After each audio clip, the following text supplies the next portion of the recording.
webinar about deficit reduction. My name is Udzi Vokiwa, and I am the Will President's Associate here at Women's Action for New Directions. We really appreciate you taking the time to join us for this afternoon's presentation featuring Emily Holubowich. But before we get started, I'm going to go over a few logistics. During the presentation, all the attendees are going to be muted, and Emily will be taking your questions after she finishes her presentation. To submit questions, please use the question feature on your attendee panel on the right-hand side of your computer screen. The questions will come directly to me, and I'll ask them aloud to Emily later on in the presentation. If you have any technical questions or difficulties, please contact GoToWebinar directly. Their phone number is 1-800-263-6317. I'm going to go ahead and turn it over to Kathy Robinson, WAN's Public Policy Director, and she will introduce Emily. Kathy? Thank you, Udzi. We are very delighted to have Emily Holubowich with us today. She is Senior Vice President at Kavarocki, Ruscio & Dennis, a government relations firm here in Washington. And she's really a policy and advocacy expert on budget issues and domestic funding. She is the executive director of the Coalition for Help Funding, and recently she is the convener of something called the NDD Summit. NDD is non-defense discretionary spending, and if you're familiar with WAN's budget pies, that's the part of the discretionary spending that doesn't go to the Pentagon. And there are a lot of programs that we all care about and are about to be cut. And you may have heard some of the news about the coming budget cuts and sequestration and all of these words kind of hovering around. But Emily's going to give us a lot of information and clarity about what's happening and how it's going to affect you. So we're really thrilled that she's with us today. Thank you so much, and why don't you go ahead and get started, Emily? Great. Thank you so much, Kathy and Udzi, and thank you to all on the line for joining us today for this important, very important and timely topic. I really appreciate WAN offering me this opportunity, and I'm so pleased to see WAN really taking the initiative to help educate the public about issue. Part of the reason I think we're in this situation is a general and fundamental lack of understanding about what the government does and how the government impacts all of us in our daily lives. And when we talk about sort of the debate that's happening now, and I'm sure you're hearing a lot on the news about the fiscal cliff and tax-mageddon and sequestration, and when you look at the recent vice presidential pick for Governor Romney, Budget Committee Chairman Paul Ryan, I feel this debate is not about the math. If it were just about the math, this would be easy. And hopefully by the end of my presentation, that will become clear. But my sort of underlying thesis is that we are really now in a battle, really a philosophical battle about the role of government and the role of the federal government particularly in our daily lives. And so it's important, I think, to understand the math and to understand what the deficit reduction is, the discussion is about, and how it works and how to fix it, but recognize that this is a discussion rooted deeply in philosophy and also politics. And so as we go through the presentation today, I think you'll find that we know how to solve this. What we lack is the willingness to do it. And the only way policymakers are going to be able to really stand up and make the hard choices is if they start hearing from their constituents back home. And to date, they've heard from a very, what I believe, vocal minority that the government is too big and we should just keep cutting, cutting, cutting. What they have heard less of is from the people who recognize that the government does have some pretty important functions, and we have cut about as much as we can from those functions already. And so with that, we'll get started. I wanted to put this graphic here because I just, when you've worked on budget and appropriations for a while, as I have, it seems that every year gets worse, and we always think that it can't get any worse.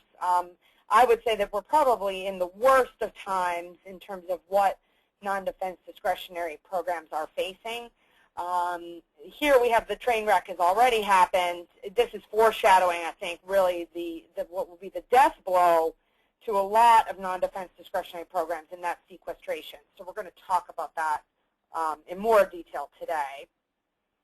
So specifically, what I'd like to cover for you today is the key budget terms first. This is really the budgetees that we use here inside the Beltway to talk about fiscal policy. I think it's important to understand the lingo in order to understand kind of the fundamental principles of deficit reduction. We're going to talk more about the federal budget, what the government spends and on what, and you may be surprised to see how the allocations play out. We are going to talk about why deficit reduction is important. I think, as advocates, we all believe that we need to be a fiscally stable nation, and we are on the path to fiscal instability, which is, in the long term, threatening to all the programs we care about. So deficit reduction is important, and it is a key responsibility, but there are ways to do it in a responsible way that does not undermine core government functions. So we're going to talk about why it's important. We're going to talk a little bit about what the experts say we need to do about it. These are bipartisan experts. And we're going to talk more about how politicians' unwillingness to date to handle the truth about deficit reduction will impact you and your way of life very soon. I hope by the end of this presentation you will be able to talk the talk of fiscal policy and walk the walk as a citizen advocate, because I think, as we've seen to date, it's really only your voice that can move this debate forward. So first, let's start very basically the difference between deficit and debt. These are two terms that are really often used interchangeably, but they have very distinct meanings. The deficit is the difference between the money the government takes in, called receipts or revenue, and what the government spends, called outlays, each year. When there is a deficit, the Treasury must borrow the money needed for the government to continue to pay for the programs and services it wants to buy. We borrow this money by selling Treasury securities such as Treasury bills and savings bonds to the public, the states, corporations, and foreign governments. The national debt is actually the total money we owe to our creditors, and it's really the accumulation of deficits over time. If you think of this in terms of your own spending at home, as you are using a credit card each month, you may be running a deficit. You're spending more than you're bringing in that month. If you pay that off at the end of the month, you have no debt. But if you do not pay off that deficit each month on your credit card bill in full, that will accumulate over time. That would be your debt. And, of course, you pay interest on that debt. There are several debt counters online, but you will see that our debt is approaching $16 trillion and counting. Government spending is generally referred to as discretionary or indirect spending and mandatory or direct spending. Discretionary spending does not mean that these types of programs and services aren't important. This just means that the levels are set at Congress's discretion each year through the annual appropriations process. Remember, under the Constitution, it's the Congress that has the power of the purse, not the President. Or as we like to say here in Washington, the President proposes spending, but the Congress disposes money. In the discretionary bucket, there are two types of discretionary spending. It's referred to as defense, which is to refer to our nation's military spending, and non-defense, which is really to describe just about everything else that the government does. Non-defense discretionary, or NDD spending, includes funding for research, education, air traffic control, public safety, food and drug safety, national parks, the weather service, roads, bridges, and other infrastructure projects. Also, veteran services is included in non-defense discretionary, as is Homeland Security. There's some misconceptions about that those veterans and Homeland Security are included in the defense bucket, but that is not true. Defense is strictly referring to the Pentagon budget. It also would include law enforcement, such as FBI, any intelligence spending at the CIA. All of that is included under non-defense discretionary. These are really the core government functions that support economic growth, strengthen safety and security, and really touch the lives of every American in every state and community across the nation, whether or not they actually realize it. Mandatory spending, the other type of spending, is really spending that is required by existing laws. So the money automatically flows as determined by the law. To change the level of spending, you have to change the underlying law, typically based on a formula. So as long as people qualify for the benefits under the described benefit package in the law or that formula, that money will automatically flow. Of course, the most well-known mandatory programs are entitlements, including Social Security and Medicare. I'm a graphic learner, so I find this chart really compelling and very helpful. This is prepared by the Center for Budget and Policy Priorities here in Washington, based on data from the Office of Management and Budget. As you can see, the vast majority of federal spending, more than half, that's in the blue, is mandatory. These include your entitlement programs, principally. Discretionary spending, so defense and non-defense, actually represent less than half of what the government buys, and only 18% of what the government buys is on non-defense discretionary programs, all that other stuff that is not defense. Contrary to popular belief, non-defense discretionary is actually the second smallest portion of all, taken together is the second smallest portion of all federal spending. Second only in terms of its small size to the interest we pay on our national debt. Yet increasingly, this tends to be the most vulnerable place to cut, and we'll talk a little bit more about why that is. Interestingly, the share of non-defense discretionary spending is actually shrinking, and it has been really since fiscal year 2010. Since fiscal year 2010, on average, this spending has been cut by 10%. So all your non-defense discretionary programs, on average, cut by 10%. Obviously, that ranges depending on the program. Some priorities, like the National Institutes of Health and medical research, has been essentially flat funded, whereas other areas like law enforcement, some of those programs have been cut by up to 50%. So there's a 50. So there's a large range there. But in total, now, what we're spending on non-defense discretionary is the lowest level we've seen since Eisenhower was president. And so it's interesting as people talk about how the government is too big and we're spending too much. I would argue that this is not the part of the government that's too big. In fact, it's smaller than it has been historically. So a little more about deficit reduction. What's the big deal? Why are we now obsessed with deficit reduction, if you will, in Washington? And I think really if you look at the projection of the growth, both what we're spending and the low levels of what we're bringing in terms of revenue, the trend line, as you'll see here, is very disconcerting. This chart was prepared by the Bipartisan Policy Center here in Washington based on data from the Congressional Budget Office earlier this year.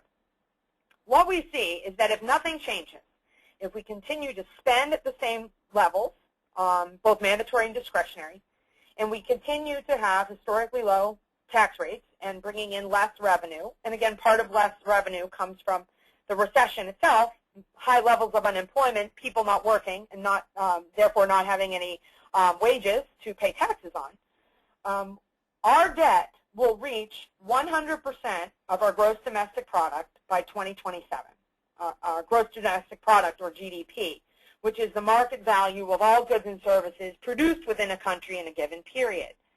Experts agree that having our debt equal what our nation produces is simply not sustainable, and that is why it is now time to act to reduce the deficit and get our debt under control.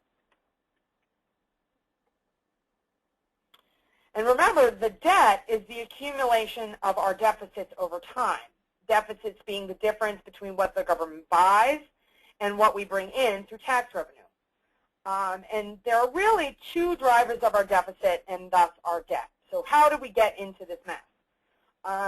As you can see, Social Security as a mandatory entitlement program, discretionary spending, and other mandatory programs of our GDP have essentially remained constant over time. Non-defense discretionary itself has remained flat at about 4.3% historically. These are programs that are not driving the debt. In terms of where we're spending our money and what is driving the debt is you'll see rising health care costs, principally through Medicare and Medicaid. These are one principal driver of our debt. The other side of this equation is, of course, what we bring in terms of revenue, namely taxes. As you'll see here from the Bipartisan Policy Center, our tax rates are historically low levels, bringing in not enough money to pay for the services and obligations we have is a principal driver of the debt. As we're spending more on mandatory health care each year, and we're bringing in less revenue, that is what's really exponentially increasing our debt. And it probably shouldn't surprise you that the principal drivers of our deficit and debt are health care spending through programs like Medicare and historically low taxes. These are the two most politically polarizing issues and thus the hardest to fix. I would argue that if this were easy and it were just about the math, our debt would likely be much less than what we see now. So what have we done to date to rein in the deficit? Interestingly, to date, 100% of our deficit reduction efforts have been concentrated on less than 37% of the budget. That is discretionary programs. And what we saw last August actually, now just a little over a year ago, was the production of the Budget Control Act. The Budget Control Act was really passed because conservatives in Congress would not vote to raise our debt ceiling, that is, to prevent us from default, unless we saw commensurate levels of reductions in spending.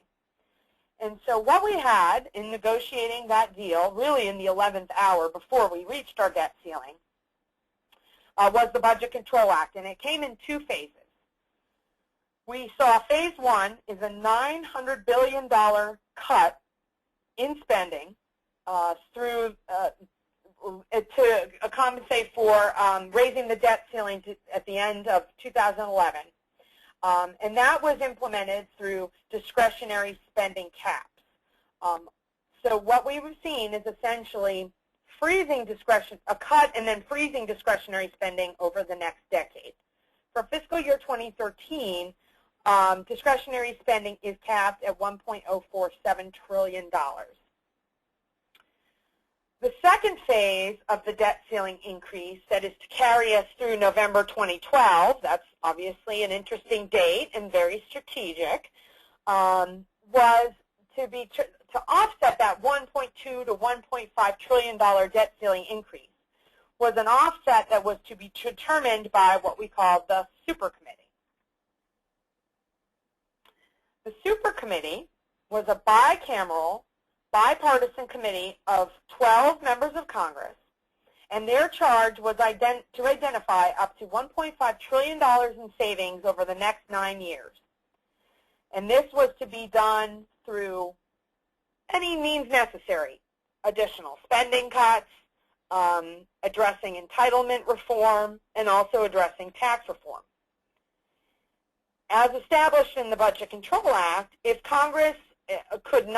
the Super Committee and then Congress could not enact at least $1.2 trillion in deficit reduction by the end of last year, so 2011, a sequester would take effect in January 2013. And so what the heck is sequester? Sequester is across-the-board spending cuts which are applied equally, 50% to defense and 50% to non-defense. Not necessarily just discretionary. It also includes mandatory spending.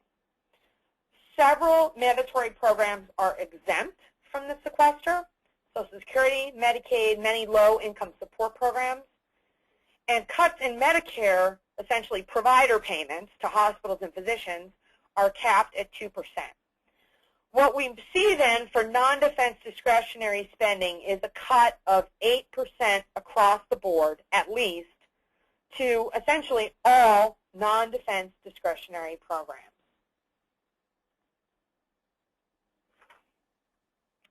So what do these across-the-board cuts result in 2013? What we will see is through the sequester, because the supercommittee failed to come to agreement, and therefore no proposal was ever brought before Congress, we will see $984 billion cut over the next decade, or about $109 billion annually on discretionary programs, both defense and non-defense. Again, as I mentioned, and what's interesting when you read op-eds or you see in the media, a lot of times they report that the cuts to defense are more. That is not true. The cuts on the defense and the non-defense side are actually divided equally. The percentage, however, can make it look like more, so because of the way they're divided up. Non-defense discretionary, we'll see about a $322 billion cut. That's of your 8% reduction. Defense discretionary, again, because there aren't really as many mandatory programs on the defense side, defense discretionary ends up taking a bigger hit of about 12%, or $492 billion. Estimates on the Medicare cuts are about $123 billion. Again, that amount is capped at 2%. And other mandatory programs result in a reduction of about $47 billion. Again, remembering that those low-income support programs are exempt from sequester.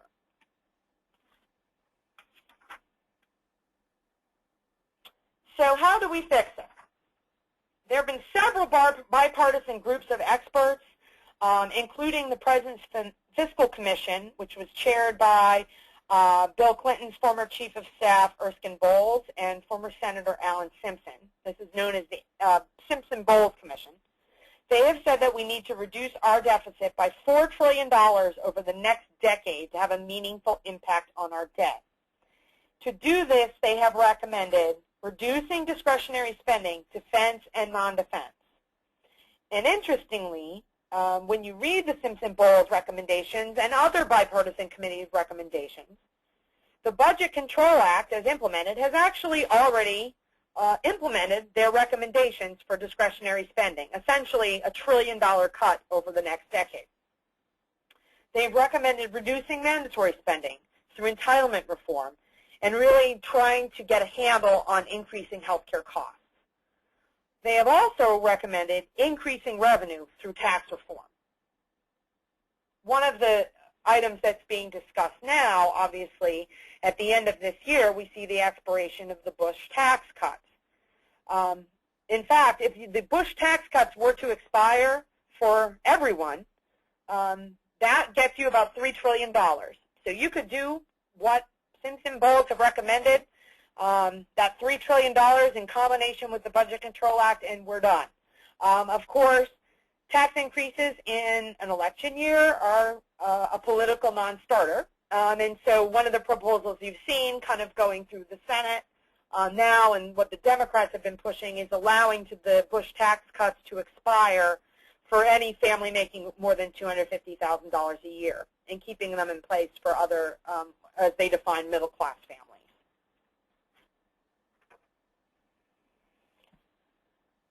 Again, not surprisingly, because the root causes of our problem with the deficit are the hardest to address politically, namely Medicare and taxes. Our deficit reduction efforts to date have focused only on the quote-unquote easy stuff, these non-defense and defense discretionary spending cuts. As I mentioned, NDD, non-defense discretionary spending, has at levels not seen since Eisenhower was president. And under the current law, namely the Budget Control Act, these programs will be cut by another 7% by the end of this decade. That's before sequestration even happens.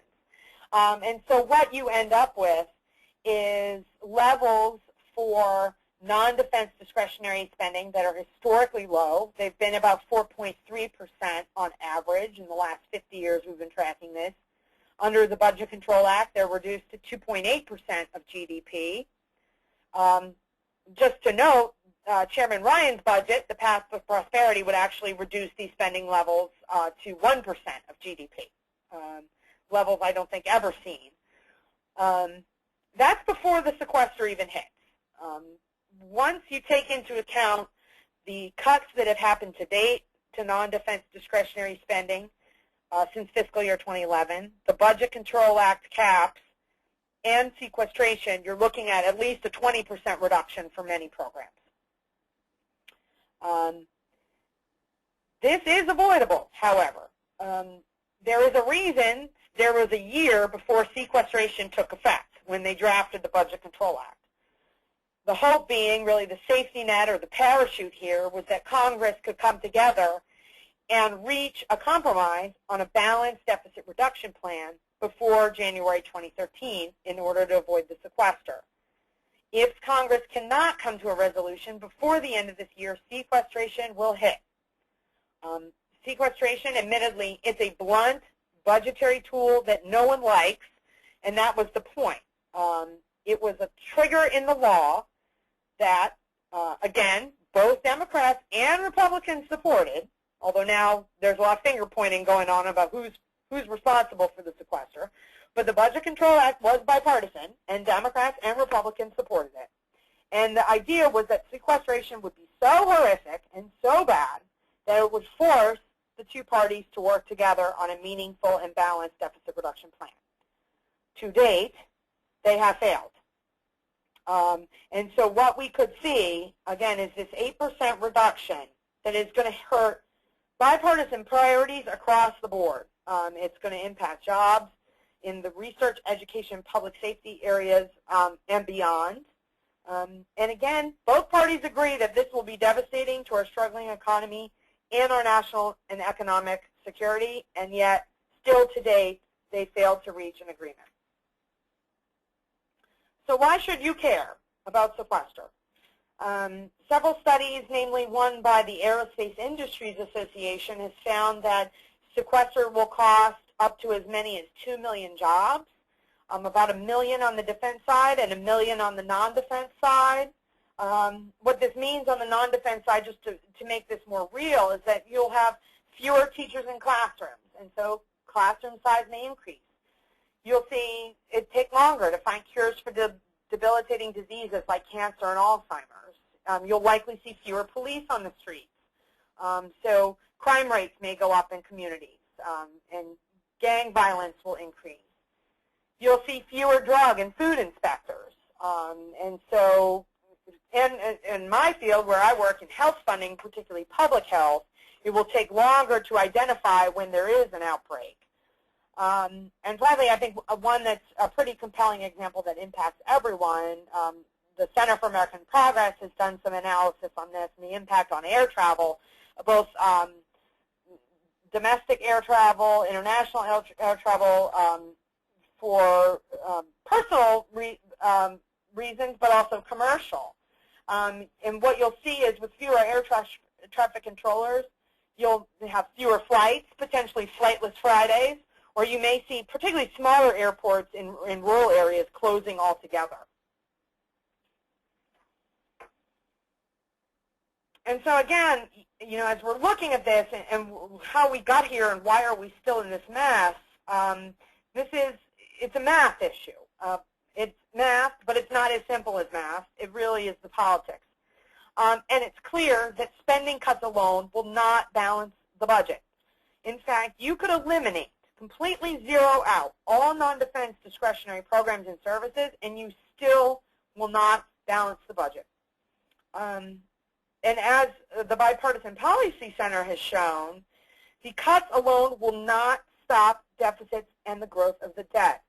Again, because these are not the root drivers of the problem. In fact, they found that even with sequestration, our debt will still reach 100% of our GDP by 2025. It is delaying the inevitable by only 2 years. So even with sequestration, we're still going to need to address the tough issues of entitlement and tax reform. So really the only solution is a balanced approach where everything is on the table. And the only way to find a balanced approach is for lawmakers to put politics aside and work together. Of course, that is easier said than done. So what can you do about it? Members of Congress must hear from you. They must hear about the impact of these cuts on you, on those you serve, on your communities. And as we're talking with members of Congress, we're hearing from them. We need to start hearing from people back home. They know what to do. Bipartisan, I don't know how many bipartisan commissions of experts you need to tell you what to do. They know what to do. They have the roadmap. It's just the political will to do it. And the only way they will get the political will is that they start hearing from their constituents back home. And right now, all they were hearing is the government is too big and cut, cut, cut. August, right now, is a prime time for making your voice heard. And there are several ways to reach out to your member of Congress. It does not have to just be coming to Washington and meeting with people here. And in fact, it's better for you to take your message to them while they're home, particularly during August, but also the end of September and October when they're out on the campaign trail.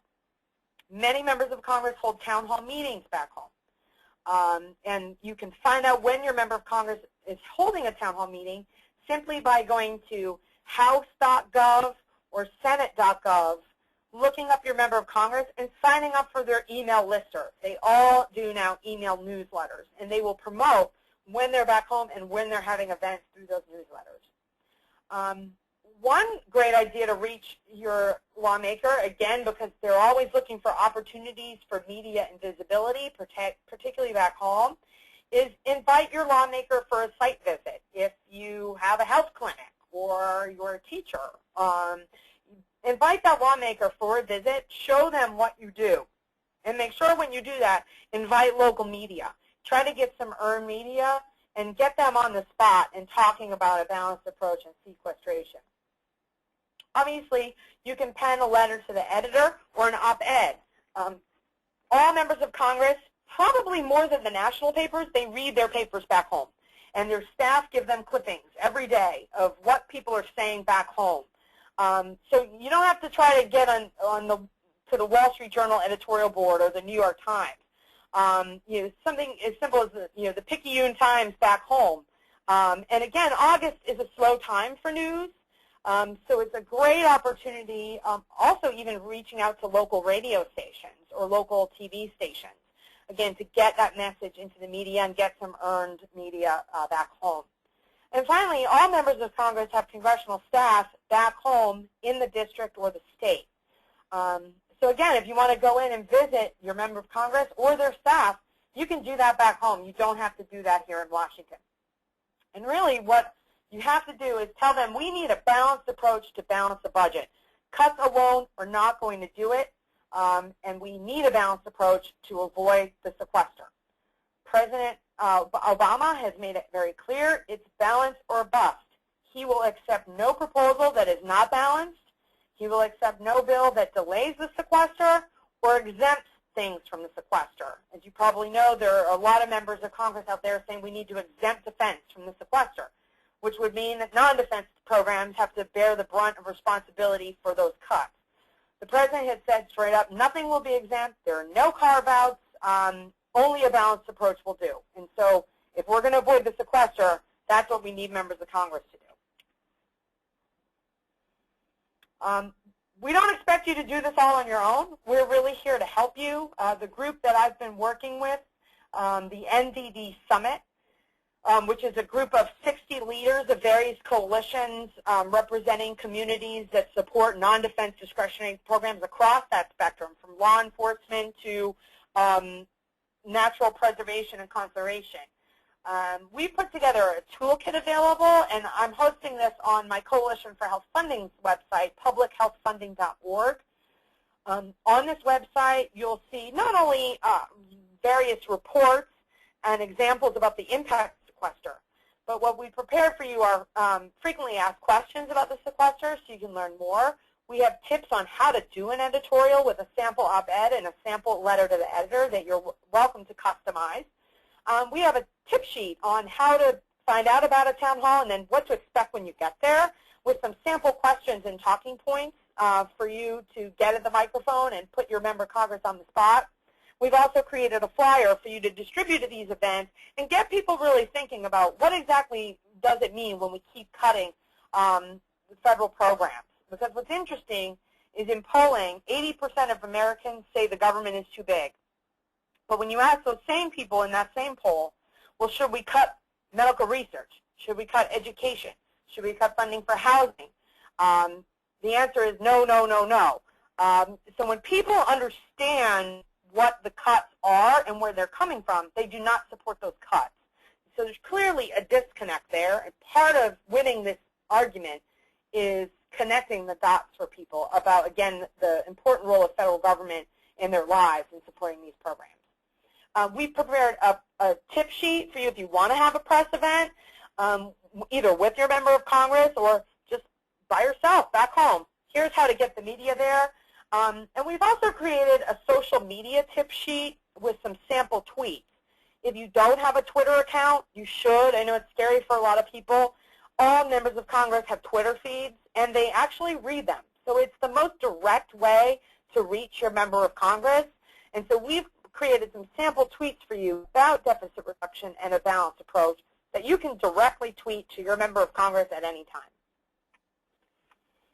And here's just a picture of the flyer we created for folks to hand out. We had a rally on Capitol Hill a couple of weeks ago to raise awareness, again, of non-defense discretionary programs. But my closing remarks to you are that really major decisions are going to be happening in Washington in the next couple of weeks that will affect this nation for generations. And Americans simply can't afford to be complacent anymore. Lawmakers really need to hear from you, and they need to hear now that cuts have consequences, and it's time to heed the recommendations of experts and balance the budget through a balanced approach and work together in a bipartisan way. So here's more information about me. You can follow me on Twitter at @healthfunding. I'm giving out tweets related to sequestration and deficit reduction, articles that I think are interesting or intelligent. So I hope you'll consider following me. And if you'd like to tweet at me, our hashtag is NDD United. And I'm happy to take questions. Thank you so much, Emily. That was a great, great presentation. Before we take questions, I'm going to turn it over to Kathy, and she's going to tell you a little bit more about what WAND is doing on this issue and the plans that we have through the fall. While Kathy is talking, please send in your questions for Emily using the question feature on your attendee panel. The questions will be sent directly to me, and I will ask them to Emily as soon as Kathy wraps up. Kathy? Thank you, Etsy. Thank you so much, Emily. That was a great presentation. One of the areas of imbalance that Emily noted was the amount of cuts that are coming. The sequester, was designed so that cuts would come both to Pentagon spending as well as to all the other non-defense discretionary spending. And again, I just want to call your attention to WAND's budget pie and the discretionary budget pie. If you look at it, 56% of our spending goes to Pentagon spending. And all of the other programs that Emily has been talking about, everything that funds our discretionary programs in healthcare, in education, in parks and recreation, in everything, fits into the remainder portion of the pie for discretionary spending. And now we have seen that a number of senators and representatives are going around the country, and they are really talking about completely exempting the Pentagon budget. And if that happens, we know that there will be a real double down on all these other programs. So, double the impact that Emily was talking about, and we really just, as a nation, can't afford it. It would be devastating. in contrast, the reality of what the sequester would mean for Pentagon spending is much different than the impact that it would bring to non-defense discretionary spending. The Pentagon, if we went through the whole discretionary or the whole sequestration process, would end up at roughly the same level of spending that we were doing in 2007. And so you can see that the Pentagon, because it's such a huge budget, has the capacity really to absorb much higher number of cuts. And the bipartisan commissions that Emily mentioned really identified large amounts of Pentagon spending which should be cut. And the American public in polls recently have all said that, bloated Pentagon spending is someplace where they would choose to make cuts. And so we really need to make sure that we are getting that message about the balance in the cuts, as well as the other kinds of balance that Emily was talking about, that we can't really do this all just from a mathematical equation point of view. We cannot do this all with spending cuts to our discretionary spending. So that said, we are also working to get you out there, hoping that you'll talk to your members of Congress at town hall meetings and just make meetings and go ahead and talk to them. We will be putting out some more information about that, and we also would like to have you use the information that Emily's put out through the NDD coalition. And there's some really very specific state information there that was put out through Senator Harkin's report working with the NDD folks. And so we have lots of information, and it's really not that hard. It's kind of fun. And we hope that you will do some of that in August and September, and then you'll have another chance, because Congress is only going to be in town for a couple of weeks in September, really, that they'll be working, and then they're going to be back home campaigning, so you'll have lots of chances to talk to them at home and to talk to your folks in the community. I'm sure that many of you have come up with good questions. Do we have a number of questions ready for Emily? We do. Our first question is from Representative Rebecca Chavez-Hauk from Utah, and she asks, does anyone have a breakdown on specific funding that comes to states that we could share, even just 5 or 6 bullet points? Yep, that's a great question. Actually, thank you so much for your question. At a very high level, 1/3 of non-defense discretionary funding goes out directly to states and local communities. What's been interesting, obviously, because of the politics of the sequester, we haven't heard a lot from the governors on this issue. We're starting to hear more from the mayors. There's a small coalition of urban mayors that are getting mobilized. In terms of examples, if you go to publichealthfunding.org and on our NDD United Hub, you can get there from the homepage. You'll see a link to reports and resources. We've posted a couple of reports there that are very helpful. The first is actually probably an unlikely ally. The Aerospace Industries Association has been leading the effort to educate members of Congress about the impact of defense sequester, but they also care pretty deeply about non-defense as well. They care about NASA, they care about FAA, they care about STEM funding. So they have expanded their analysis looking at the impact of defense sequestration to also include non-defense.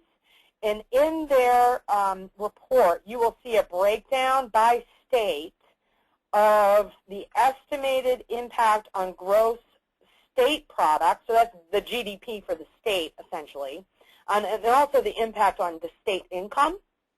So that's one source. There's also a great report we've posted there from the Center for Budget and Policy Priorities. I think they just put it out last week. That has basically tried to estimate the impact of the sequester on states based on the Ryan budget, which essentially is at levels that would look like sequester.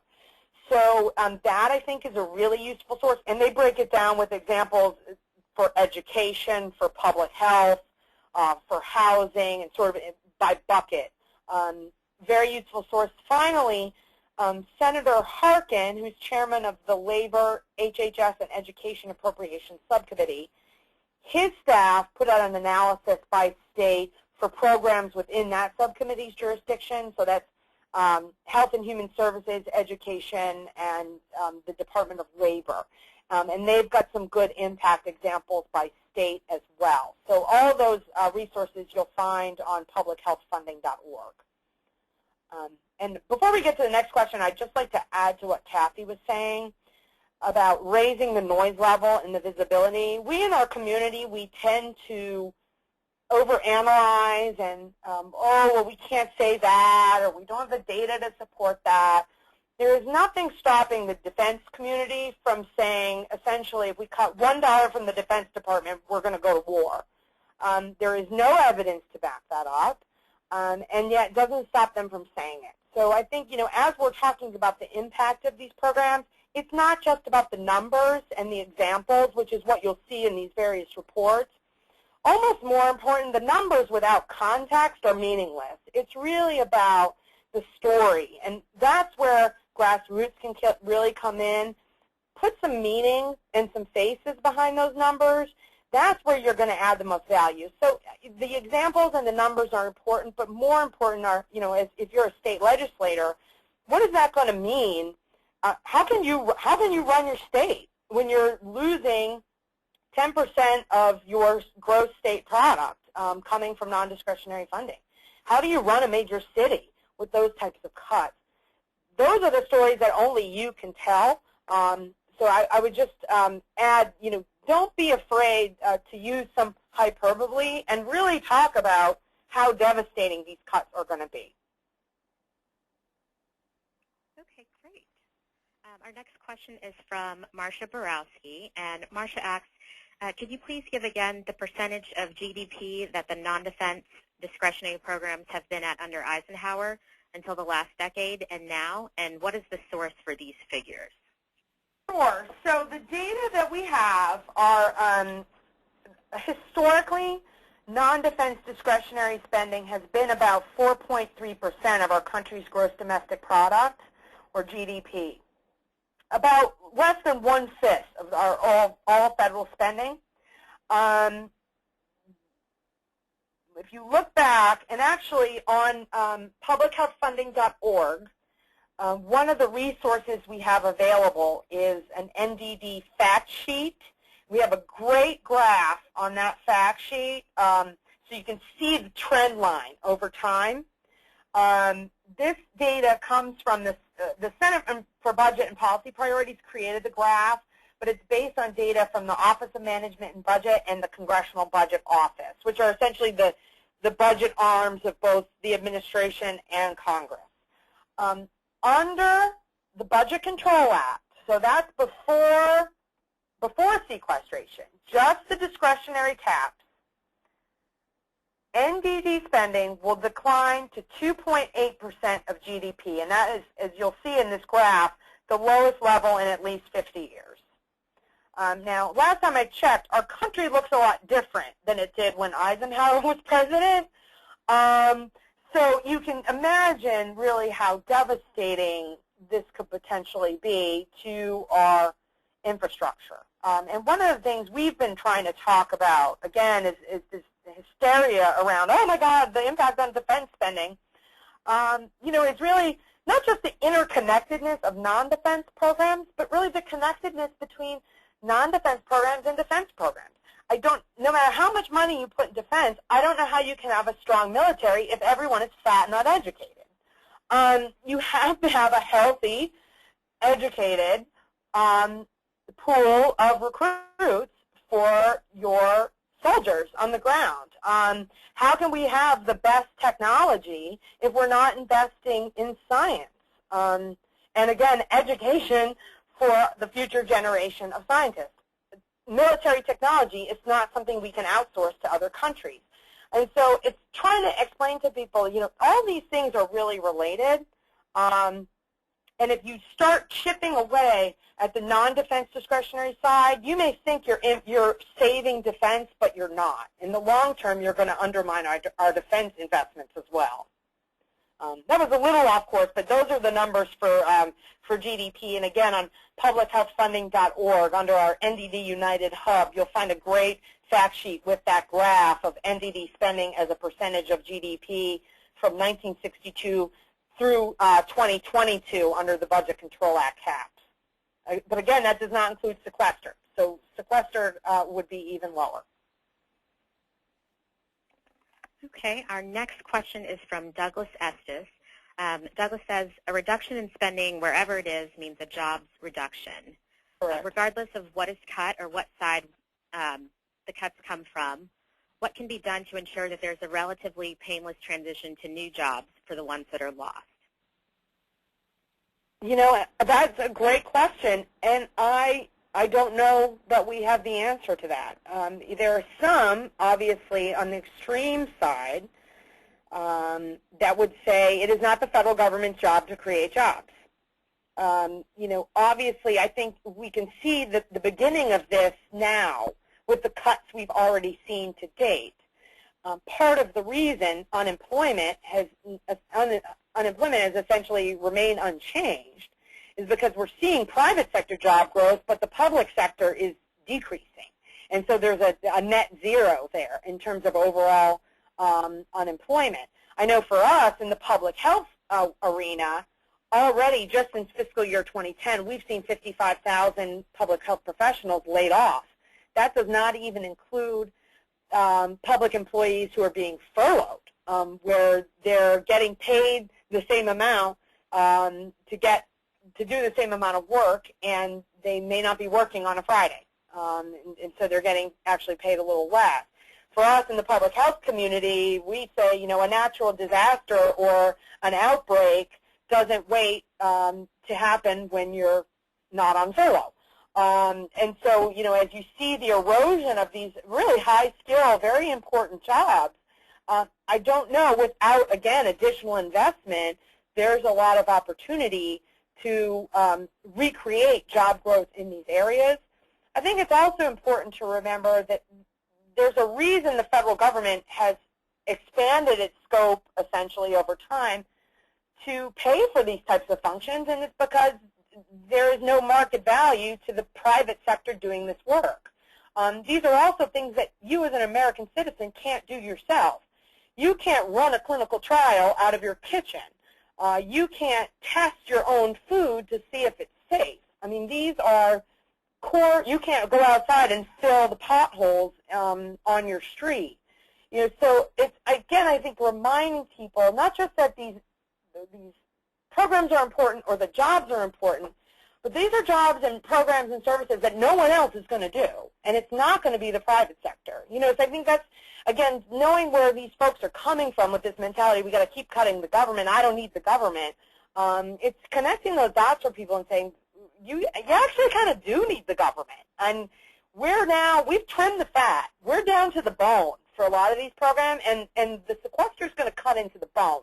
And I think it's helping people realize that. And what's interesting is we meet with members of Congress, and we show them the pie chart, and we show them what's been cut to date, and they start to get it. And they realize, oh, wow, we cannot get to where we need to be in terms of deficit reduction through cuts alone. And more are starting to come around, but there's a big learning curve. And that's, again, where grassroots and your stories can really help us a lot in bridging those knowledge gaps. Well, great. I know we have a few more questions from the audience, but we're just about out of time. Emily, just wanted to say thank you for that great presentation. It's really informative and insightful, and we appreciate your time. And thank you to everyone who joined us on this webinar. Please be on the lookout for some follow-up materials that are going to be sent to you by email. Tomorrow you should receive a short survey, and we really welcome your feedback about the webinar. Next week we'll be sending everyone a recording of the webinar along with some resources. And if you still have questions after receiving the materials, we definitely welcome you sending in your questions and letting us know how we can help you speak out on this issue. So with that, I think we will end, and thank you again. Thank you very much, and thanks for all your hard work out there in the field.